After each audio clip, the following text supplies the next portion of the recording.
ఆంధ్రప్రదేశ్లోని పేదోడికి ఒకలా గొప్పోడికి ఒకలా చట్టాలు ఉంటాయంటే ఇందుకు నిదర్శనమే గీతం యూనివర్సిటీ కబ్జా చేసిన ప్రభుత్వ భూములు.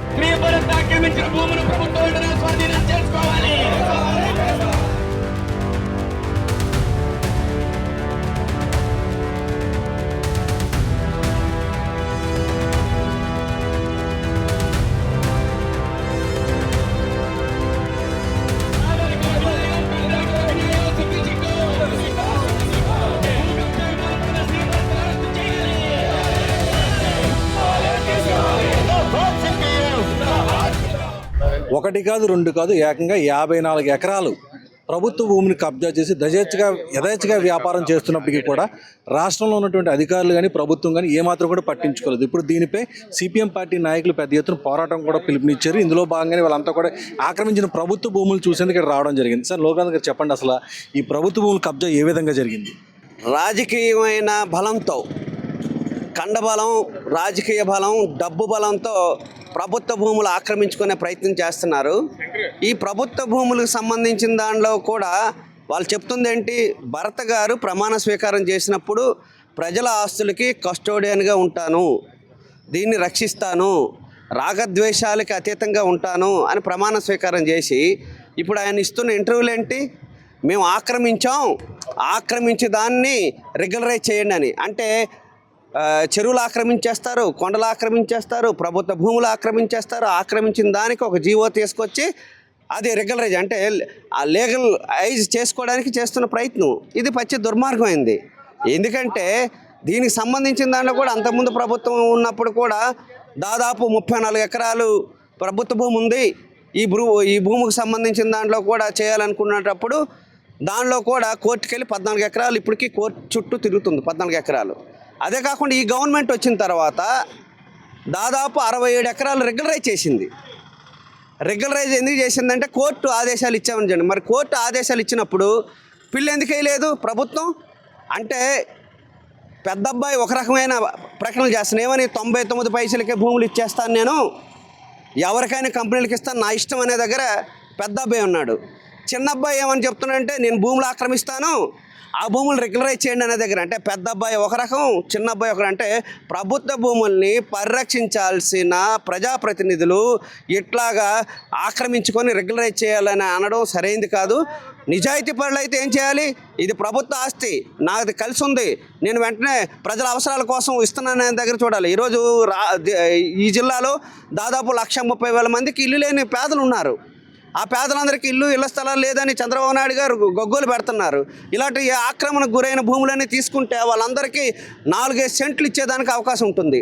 ఇలాంటి భూములు ఎందుకు తీసుకోవట్లేదు అంటే అధికారం వచ్చినప్పుడు, రాజకీయ పదవులు ఉన్నప్పుడు, డబ్బు ఉన్నప్పుడు చట్టాలను ఏవైతే ఉన్నాయో ఆ చట్టాలన్నీ ఉల్లంఘించి జీవోలు తీసుకొచ్చి రెగ్యులరైజ్ చేయడం అనేది సరైనది కాదు. ఇప్పటికైనా నీతి నిజాయితీ భరత్ గారికి ఉంటే ఈ ప్రభుత్వ భూములు ఇచ్చేస్తాను అనేది ప్రకటన చేయాలి.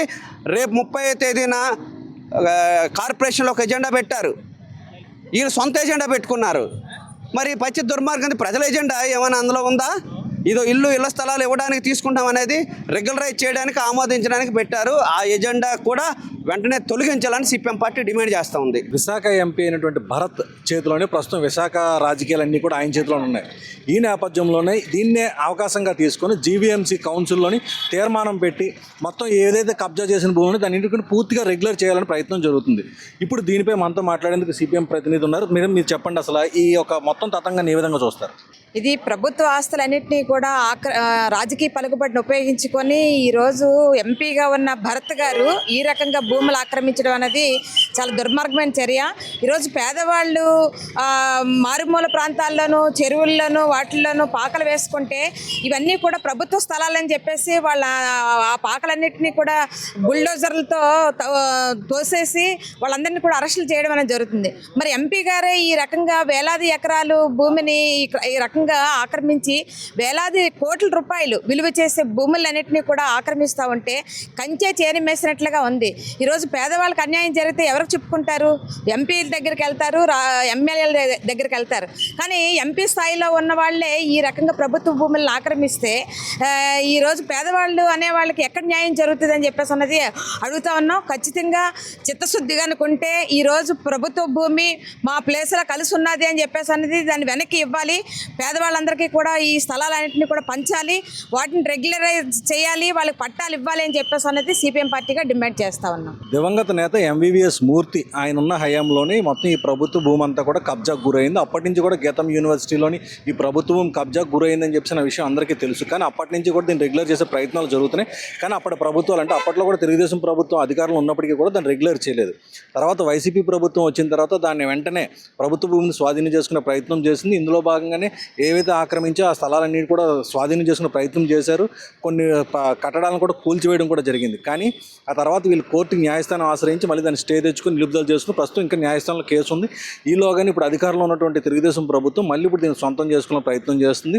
ఎందుకంటే విశాఖ ఎంపీ భరత్ స్వయాన మంత్రి లోకేష్కి తోడలుడు కావడం, అలాగే ముఖ్యమంత్రి చంద్రబాబు నాయుడుకి బంధువు కూడా కావడంతో మొత్తం ఇవన్నీ అవకాశాలు అదునుగా చూసుకుని మళ్ళీ దీన్ని మొత్తం రెగ్యులర్ చేసుకునే ప్రయత్నం చేస్తున్నారని చెప్పి ఇప్పుడు ప్రజా సంఘాలు అయితే కానీ వామపక్ష నేతలు అయితే కానీ పెద్ద ఎత్తున ఆరోపణలు చేస్తూ ఉద్యమం కూడా చేస్తున్నారు.